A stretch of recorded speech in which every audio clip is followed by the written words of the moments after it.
par la lumière de Christ, qui sonne le cœur et les reins, eh bien, il vous parle de la vraie lumière. Parce que la lumière de Dieu est en lui. Mais si je n'ai pas la lumière de Dieu en moi, comment je pourrais déjà vous en parler? Je peux vous faire croire aussi, parce que je peux me déguiser. Je peux me déguiser comme une brebis. Mais à l'intérieur, je peux être un loup. Mais le Seigneur, comme il éclaire à l'intérieur, il sait qui est le loup et qui est la brebis. Il sonde le cœur et les reins de sa lumière spirituelle. La lumière du soleil, elle peut que vous éclairer de dehors, comme la pile électrique ou les phares d'une voiture ou une bougie, eh bien, peut vous éclairer du dehors. Mais la véritable lumière, elle est spirituelle, elle éclaire le dedans. Éclaire-moi, Seigneur, illumine les yeux de mon cœur, afin que je puisse bien parler de ta gloire. Et quand on en est un ou deux, trois, ben je suis là, qui dit le Seigneur. C'est pas parce qu'il y a une foule. Vous savez, la Trinité, tout ça, ils sont avec les protestants, les pentecôtistes, tout ça, qui sont l'œcuménisme, qui sont tout ça. Eh bien, c'est une foule. Ils sont 7 milliards presque. Parce qu'il y en a aussi qui ne croient pas. Il y a les bébés, tout ça, je ne compte pas les bébés. Allez, on va dire 6 milliards et demi, mesdames, de personnes qui vont dans les sectes, qui font partie des sectes et qui sont dans les ténèbres. Et quand tu as Dieu dans ton cœur, tu n'as fait plus partie de ça. Je t'ai élu avant que le monde soit. Comment on peut faire partie d'une secte qui est venue 1500 ans après Christ? Regardez le catholicisme. Il est venu 300 ans après le Christ. Le Seigneur, il n'a jamais dit vous serez catholique. Ça n'existait même pas au temps du Christ.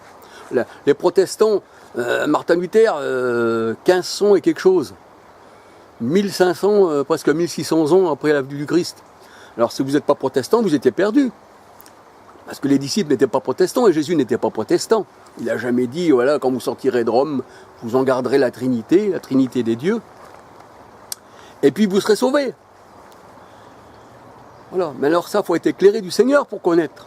C'est pour ça que le Seigneur est dit, voici, maintenant, tu connais ma parole. Et tu ne marches plus dans les ténèbres pour être égaré. Tu ne marches plus. Tu marches, eh bien, sur le chemin de la vie. Et le chemin de la vie, c'est le Christ. C'est le Christ. Et oui, je suis la vérité, le chemin et la vie. Nul ne vient au Père que par moi. Celui qui a le Fils a aussi le Père. Celui qui n'a pas le Fils n'a pas non plus le Père. C'est ça l'onction. C'est d'avoir, et l'onction qu'on a en nous, c'est pareil. L'onction, si je n'ai pas le Fils en moi, ça veut dire que je n'ai pas eu l'onction. Romains 8,9, celui qui n'a pas l'Esprit du Christ ne appartient pas. Et c'est ça l'onction. C'est l'onction du Saint-Esprit. Si je n'ai pas cette onction-là, Christ ne peut pas être en moi. Le Père ne peut pas être non plus en moi. Parce que c'est le Saint-Esprit aussi. Matthieu 1, 18, 20, Jésus est né du Saint-Esprit. Et quand Jésus disait, eh bien, le Père est en moi, en Jésus-Christ, il n'y avait que le Saint-Esprit. Luc 4, 1, et Jésus fut conduit par l'Esprit au désert. C'est l'Esprit. Et il est Père. Job 33, 4, car l'Esprit de Dieu m'a créé. Et c'est pour ça qu'il faut renaître de nouveau. Parce que l'Esprit nous fait de nous une nouvelle personne, une nouvelle femme ou un nouvel homme. Jean 3, versets 3 à 8. Il faut que tu renaisses de l'Esprit Saint. C'est ça la nouvelle naissance. Les choses anciennes sont passées, toute chose est devenue nouvelle. Tu es un homme nouveau, avec un esprit nouveau, avec des yeux nouveaux qui éclairent ton cœur. C'est ça la véritable lumière. Eh bien, je dis que le Seigneur vous bénisse, et puis qu'il éclaire votre intérieur, qu'il vous donne des yeux pour voir. Parce que dans l'obscurité, c'est vrai qu'on ne sait pas où on va. On va dans les sectes dans l'obscurité. Parce que quand on marche dans la nuit, on ne sait pas où on va dans les sectes. On va dans des quartiers malfamés.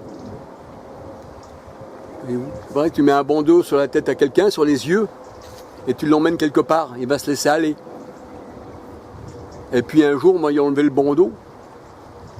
On va lui avoir dit que ce coin qu'on va l'emmener, c'était un beau coin, c'est ça. Et puis quand il a enlevé le bandeau, ben après il revient à lui, là, il voit ses yeux charnels qui lui disent, ah ben, c'était pas ce qu'il m'avait dit. Mais les yeux spirituels sont beaucoup plus grands que les yeux charnels. Voilà. Et puis que le Seigneur vous garde, qu'il vous bénisse. Vous savez, je ne vous juge pas, je ne juge personne, hein, c'est pas ça. Hein. Quand je parle, c'est parce que je veux parler du Seigneur, c'est tout. Non, je ne juge personne, je parle. Et pour parler, des fois, c'est vrai que ce qu'on dit, ça déplaît des fois aux gens. Parce qu'on ne va pas dans le sens de leur poil, le sens de la bête. On ne va pas dans ce sens-là.